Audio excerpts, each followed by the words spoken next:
നാളത്തെ super star നിങ്ങൾക്ക് ആർക്ക് വേണമെങ്കിലും ആവാം. എനിക്ക് പോവാൻ സമയമായി. അത് കണ്ടപ്പോഴേ മനസ്സിലായി പോവാ സമയമായി. അല്ല, എന്താ പേര്? വിശ്വംഭരൻ. വിശ്വംഭരൻ പേര് വളരെ മോശം. സെലക്ട് ചെയ്യപ്പെടുകയാണെങ്കിൽ പ്രേം വിശ്വം എന്നാക്കും. എന്താ, സമ്മതമാണോ? സമ്മതമാ. ഓക്കെ, എന്നാ ചെന്നോളൂ. എന്റെ കുഞ്ഞെ, കുഞ്ഞു മോണ കാട്ടി നീ തിരിച്ചപ്പോ, എന്റെ വിരൽ തുമ്പിൽ പിടിച്ച് നീ പിച്ച വെച്ചു നടന്നപ്പോ ചോരയുടെ മണോ. പോയി മറയേ, നീ പോയി മറയേ. നീ കരഞ്ഞപ്പോൾ കൊയ്ത്തരിവാളാവാൻ സാർ ഒന്നുകൂടി.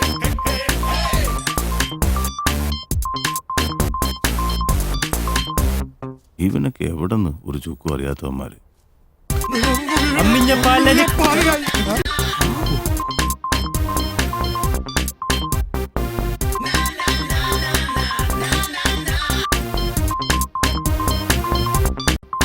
അടുത്ത വിളിക്ക്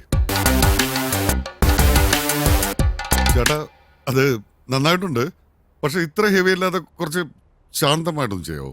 അതിനെന്താ, ഞാൻ ശാന്തനാണല്ലോ, ശാന്തനാവാലോ. ദാ ശാന്തം പിടിച്ചോളൂ. ശാന്തമായുള്ള ഭാവമാണ് ഉദ്ദേശിച്ചത്, ശാന്തയുമായുള്ള ഭാവമല്ല. അതെ, നിങ്ങൾ എന്നെ അഭിനയം പഠിപ്പിക്കണ്ട കേട്ടോ. എന്നാ പിന്നെ ശാന്തം വെക്കോ. എവിടേക്ക് പോവാൻ? അതെ, ഞാൻ 10-25 കൊല്ലം കലാമണ്ഡലത്തിൽ കൈരുത്തിയ ആളാ. അത് ശരിയാ, കലാമണ്ഡലത്തില് കഞ്ഞിക്കൈല് കുത്തലായിരുന്നു പണി. അടുക്കളയില് അപ്പൊ കലാമണ്ഡലത്തിൽ കഞ്ഞി വെച്ചാൽ വേവില്ലേ? വേഗം വേഗം. പക്ഷെ ആ കഞ്ഞി ഇവിടെ വേവില്ല. എന്ത് സദ്യണ്ടാണോ ഇവിടെ നിൽക്കണേ? ഒരു വിവരമില്ലാത്ത ആൾക്കാരാ ഇതിന്റെ അടുത്തൊക്കെ. സിനിമാക്കാരത്ര സിനിമാക്കാര്. പൊയ്ക്കോ പൊയ്ക്കോ പൊയ്ക്കോ പൊയ്ക്കോ, നിങ്ങൾ ആരും വേണ്ട. അയ്യടാ, അഭിനയിക്കാൻ പറ്റിയൊരു മോന്ത. പൊയ്ക്കോ ഉണ്ണേ, ശരിയാവില്ല, ഒന്നും ശരിയാവില്ല. സകല കളവന്മാരെ പറഞ്ഞു വിട്ടേരി. കിട്ടി, ഒരു ഉഗ്രൻ സാധനം വന്നിട്ടുണ്ട്. വിത്ത് കാരവൻ, വിത്ത് കാളവലത്തെ 2 ബോഡി ഗാർഡും. ലുക്കിന് ലുക്കും, ക്യാഷിന് ഒടുക്കത്തെ ക്യാഷും. സാധനത്തിന് സെലക്ട് ചെയ്താൽ ക്ലീൻ. പുള്ളി എന്നെ നടൻ, പുള്ളി എന്നെ പ്രൊഡ്യൂസറും. എന്നാ ഫിക്സ് ചെയ്യാലോ? അങ്ങനെ ഫിക്സ് ചെയ്യാൻ പറ്റുമോ? നോക്കാടാ, അഭിനയിക്കാൻ അപ്പിയറൻസ് ഒക്കെ ഓക്കെ ആണെങ്കിൽ എനിക്ക് സന്തോഷമുള്ളൂ. അതിന് ഡൗട്ടേ വേണ്ട. ആദ്യം നീ പീസിനെ കാണ്.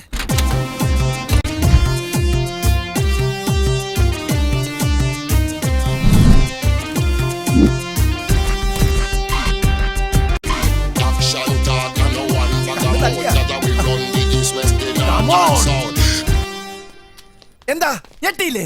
ഞെട്ടിയില്ലേ? എങ്ങനെയുണ്ട് ലുക്ക്? ഒറ്റ നോട്ടത്തിൽ തന്നെ അറിയാം അയാളൊന്നും ശരിയാവില്ല. എന്താ എന്താ കുഴപ്പം? പൊക്കയില്ലേ? ലുക്കില്ലേ? എടുപ്പില്ലേ?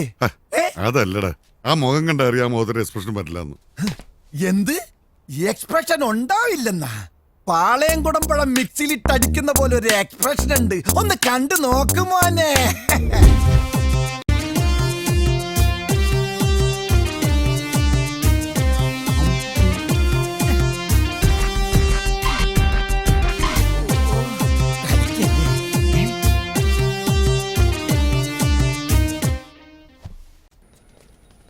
ഉണ്ണിയേട്ടാ, ഇയാളെങ്ങനുണ്ട്? കുഴപ്പമില്ലല്ലേ?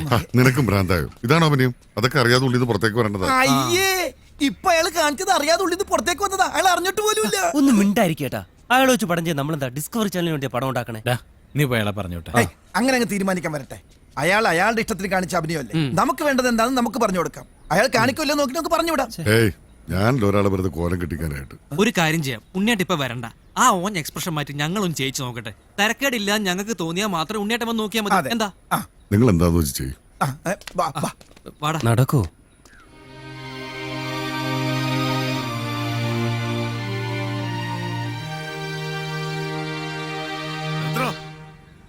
ഒരു നടൻ വന്നിരിക്കുന്നു. ഇതാണോ അഭിനയം? വലിയ നാടകക്കാരനാണ് പോലും. എത്ര നാടകത്തിൽ അഭിനയിച്ചോ? ശാപം. വലിയ കാശുകാരനാ അല്ലേ? കറുത്ത പട്ടാളമായിട്ട് ഇങ്ങനെ കുറെ കാശുമായിട്ട് നടന്നിട്ട് വലിയ കാര്യമൊന്നുമില്ല. അഭിനയം രക്തത്തിലാ വേണ്ടത്. പറഞ്ഞു മനസ്സിലായോ? എവിടുന്ന് കെട്ടിയെടുത്തോണ്ട് വന്നോ ഇവനെയൊക്കെ? എന്താ വിശ്വട്ടാ, എന്താ പ്രശ്നം? എന്റെ ഉണ്ണി, നീ മനസ്സിൽ തട്ടി എഴുതിയ ഡയലോഗല്ലേ ഇതൊക്കെ? ഈ ശപ്പണിത് എങ്ങനെയാ പറഞ്ഞെന്നറിയോ? കേട്ടായിരുന്നോ? ഒന്ന് പറയണോ? എന്റെ കുഞ്ഞ് പിറന്ന വീണ് അമ്മിഞ്ഞപ്പാൽ ഞാൻ കരഞ്ഞു. കുഞ്ഞുമോളെ കാട്ടി നീ ചിരിച്ചു.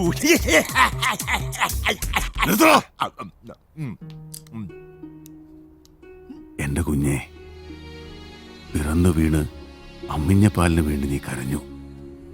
കുഞ്ഞു മോണ കാട്ടി നീ ചിരിച്ചു. പിന്നെ എന്റെ കൈവിരലിൽ പിടിച്ച് നീ പിച്ച വെച്ചു. അപ്പോഴെല്ലാം എനിക്കുണ്ടായ നിർവൃതി.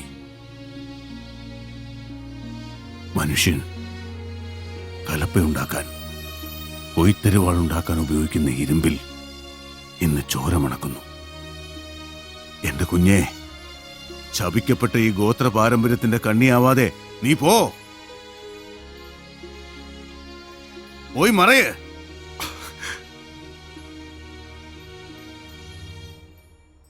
നിന്റെ കാലമെങ്കിലും ശാപമോക്ഷത്തിൻ്റെതാവട്ടെ. നിന്റെ കൈകളെങ്കിലും പണിയായുധങ്ങൾ മാത്രം പണിയട്ടെ. അങ്ങനെയല്ലേ പറയണ്ടേ? ഇറങ്ങിപ്പോടോ. ഉണ്ടാക്കാൻ നടക്കുന്നു.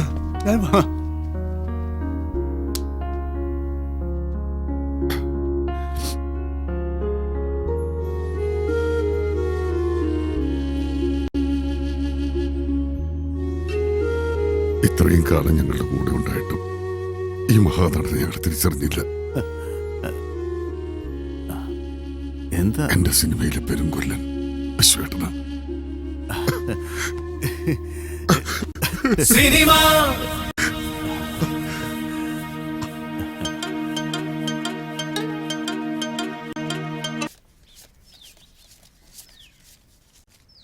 ഇതാ ഇനി ആകെ ഉള്ളത്. എത്ര ബാലൻസ് കൊടുക്കാനുള്ളത്? ഒരു 12 ലക്ഷം രൂപ കൊണ്ടുണ്ടെങ്കിൽ ഒന്ന് പിടിച്ചു നിൽക്കാം. ഇത് വെക്ക്. പോക. ആ എന്നാ എന്റെ സിനിമ ഞമ്മക്കൊന്ന് കാണാൻ പറ്റുക? ഇനിയും പണി കിടക്കല്ലേ ബാവുക്ക? എഡിറ്റിംഗ് തുടങ്ങണം, ഡബിങ്, റീ റെക്കോർഡിങ്, പിന്നെ മിക്സിങ്, അങ്ങനെ അങ്ങനെ. അല്ലാ, ഞമ്മ കരുതിയത് ഷൂട്ടിംഗ് കഴിഞ്ഞ അപ്പൊ തന്നെ സിനിമ കാണാൻ പറ്റൂന്നാണ്. ഇനിയിപ്പൊ വൈകിക്കണ്ട, എല്ലാ പണിയും കഴിച്ചിട്ട് ചൂടോടെ അങ്ങോട്ട് പുറത്തിറക്ക്. ചാനലറുടെ കാശ് ഇട്ടിട്ട് ഇതൊക്കെ തീർക്കാന്നാ കരുതിയത്. ഇതിപ്പോ പോസ്റ്റ് പ്രൊഡക്ഷൻ കഴിഞ്ഞിട്ട് അവര് കാശ് തരുമെന്ന്. കിട്ടുന്നതാണെങ്കിൽ ലാബി കൊടുക്കാനേ തികയൂ. സ്റ്റാറില്ലാത്ത പടമല്ലേ. അതിനിടയ്ക്ക് കെ സാറിന്റെ അളിയന് ഒരു എണ്ണം കെട്ട വക്കീലില്ലേ, അയാൾ 2-3 പ്രാവശ്യം വിളിച്ചിരുന്നു. എന്നിട്ട് ഞാൻ ഫോൺ എടുത്തില്ല. അന്ന് അവര് കുറെ കാശ് ഇറക്കിയതല്ലേ, തിരിച്ചു ചോദിക്കാനാവും. നീ എന്ത് മോശമായി ചെയ്ത്? ആ കുടുംബത്തോടുള്ള കടപ്പാട് നമുക്ക് മറക്കാൻ പറ്റുമോ? എന്നെ വിശ്വസിച്ചിറക്കിയ കാശാ, അതിനുള്ള ഉത്തരവാദിത്വം എനിക്ക് തന്നെ. എത്രയും പെട്ടെന്ന് കൂട്ടാ കുട്ടികളെ കാണണം. മഞ്ജു, നീ ഒന്ന് പെട്ടെന്ന് റെഡിയായി. ഇടക്ക് വിളിച്ചിട്ടുണ്ടായിരുന്നു. വിളിപ്പിച്ചവരകത്തുണ്ട്. ചെല്ല് ചെല്ല്.